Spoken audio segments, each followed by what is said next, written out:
Hello tout le monde, j'espère que vous allez bien. On se retrouve pour un tutoriel, franchement pas compliqué, mais ça sert toujours. C'est un fond donc noir, vraiment nuit noire, dans la profondeur des bois. La lune et la lumière ne passent à peine dans les arbres. Du coup, on est vraiment dans le noir et la seule chose qui éclaire, c'est le feu. En tout cas, c'est l'histoire que je me suis racontée dans ma tête. Donc pour ce tuto, il n'y a vraiment pas besoin de grand chose. Vous prenez un orange, un jaune, n'importe lesquels, un gris très clair, vraiment très clair. Vous en avez quand même pas mal en général dans tout ce qui est Prisma. Polychromos, je vous déconseille, ça va être un peu trop sec parce que là on va venir vraiment faire un mélange. Donc je vous expliquerai tout à l'heure, mais il faut vraiment des crayons gras, donc Prisma. Moi, j'ai pris des luminances. Il y a aussi toutes les gammes, on va dire, Chromaflow, etc. qui vont être grasses. Ça va être bien pour ce tuto. Ensuite, je vous conseille de prendre un noir, mais pas trop noir. C'est-à-dire un noir qui n'est pas si noir que ça. Et un noir très très noir. Donc le drawing des Derwent, il est génial. Et un blanc. Donc pour commencer, en fait, vous venez appliquer du jaune orangé vers le bas de la page, donc on va dire tout autour du feu. Donc moi, j'ai appliqué le orange vraiment au ras des personnages ou du sol. Et ensuite, je prenais le jaune pour remonter vers le haut, sachant qu'à un moment donné, on va s'arrêter et ça va être, on va dire, la zone critique, la limite entre le noir et le jaune qu'on va venir travailler ensuite avec notre gris. Donc là, je viens prendre mon noir, le noir pas très noir, on va dire. Enfin, le luminance, c'est quand même bien noir, mais pas autant que le drawing. Donc en fait, ce qu'on va venir faire, c'est qu'on va venir mettre notre gris très clair pour fondre le jaune avec le noir. Et en fait, ce qui va faire que ça va être plutôt bien fondu, c'est qu'on va vraiment pas appuyer du tout. Donc je viens passer une couche du gris clair juste après le jaune, vraiment pour faire une zone voilà, un petit peu plus claire. Donc j'essaye de décaler ma main, mais c'est vrai que c'est pas facile de vous montrer parce qu'on a toujours ma main qui est devant, ça m'énerve d'ailleurs. Et ensuite, avec le noir, pas très noir, on va l'appeler comme ça, je viens colorier, mais vraiment tout en douceur, sans appuyer, là où il y a le gris. Et en fait, après, je vais venir fondre avec le jaune et le gris clair, le noir. Et après, plus on va remonter vers le haut de la feuille, plus je vais aller dans le foncé et aller avec mon drawing noir appuyé pour avoir un noir bien noir.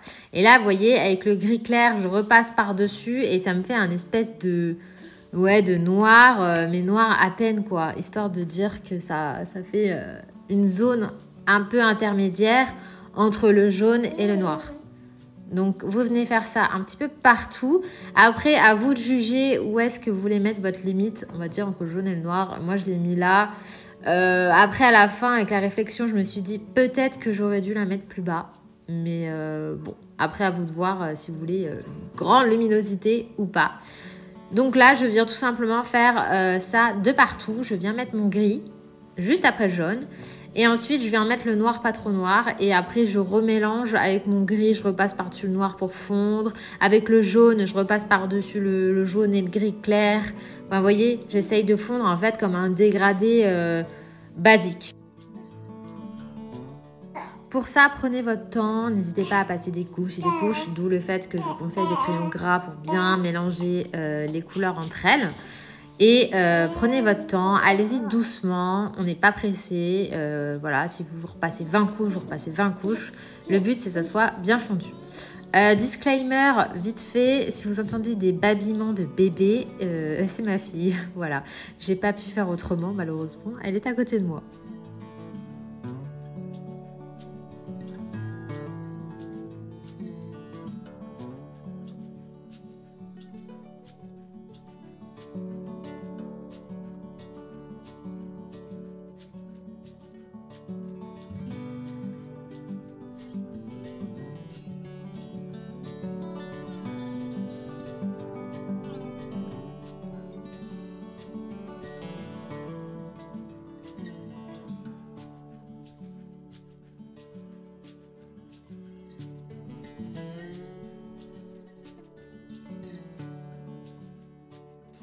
Donc là, on voit quand même pas mal, vous voyez, cette espèce de zone blanche, grise entre le jaune et le noir. Donc voilà, c'est vraiment ça qui est un petit peu le plus difficile là-dedans.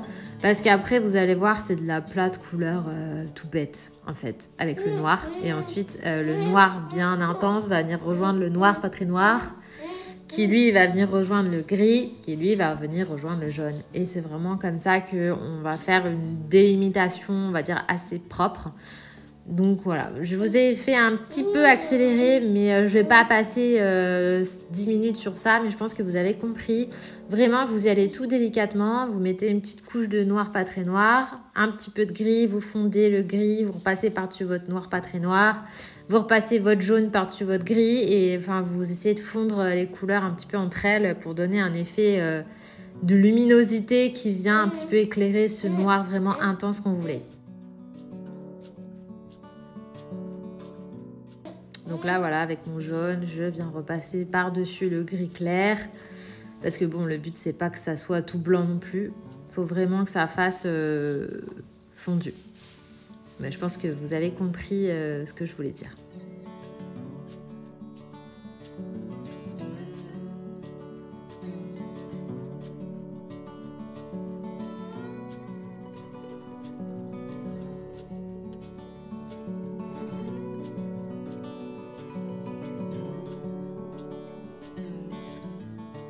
Vous voyez, finalement, c'est pas très compliqué. Hein, ce que je vous disais, c'est un tuto vraiment débutant. Alors, une fois qu'on a fait ça, moi, je vous ai passé l'étape vraiment pas du tout rigolote. J'ai pris mon drawing noir, j'ai fait de l'aplat de couleurs de partout. Là, vous voyez que c'est noir foncé. Voilà, j'ai juste pris mon drawing noir et j'ai appuyé et j'ai fait de l'aplat de couleurs tout bête. Donc, voilà. Et ensuite, une fois que vous avez fait ça, avec votre orange, votre jaune, vous venez un petit peu retravailler le dégradé par-ci, par-là. Un petit peu refondre, mais vraiment le travail, c'est vraiment la limite, là où je vous ai montré avant. Après, une fois que ça c'est fait, vous avez juste à prendre votre noir bien noir, vous venez faire un aplat, et là où ça se rejoint, le noir pas très noir avec le noir intense, ça va tout seul, et ensuite, hop, une petite couche de jaune par-dessus, histoire de bien mélanger, et franchement, ça fait bien délimité. Voilà, vous voyez, c'est vraiment tout bête. Franchement, c'est assez simple.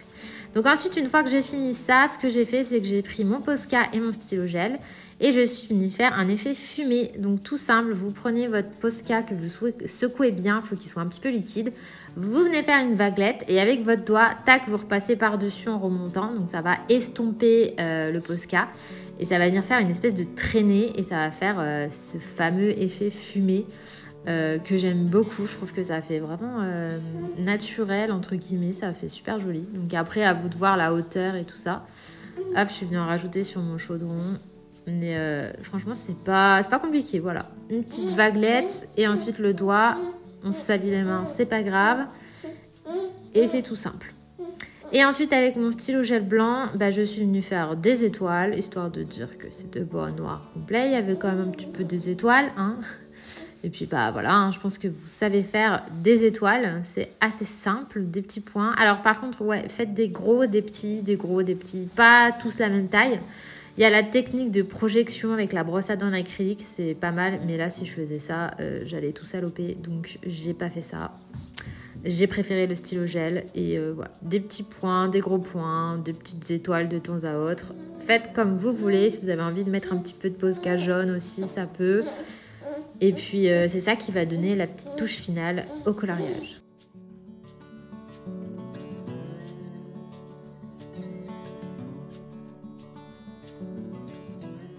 Voilà, le tutoriel touche à sa fin. J'espère que ça vous aura plu. C'est vraiment une technique basique, mais ça peut servir parce qu'il y a quand même pas mal de colos qui se passent des fois dans la nuit noire ou genre où il y a juste une lumière de bougie ou un feu qui fait office de lumière.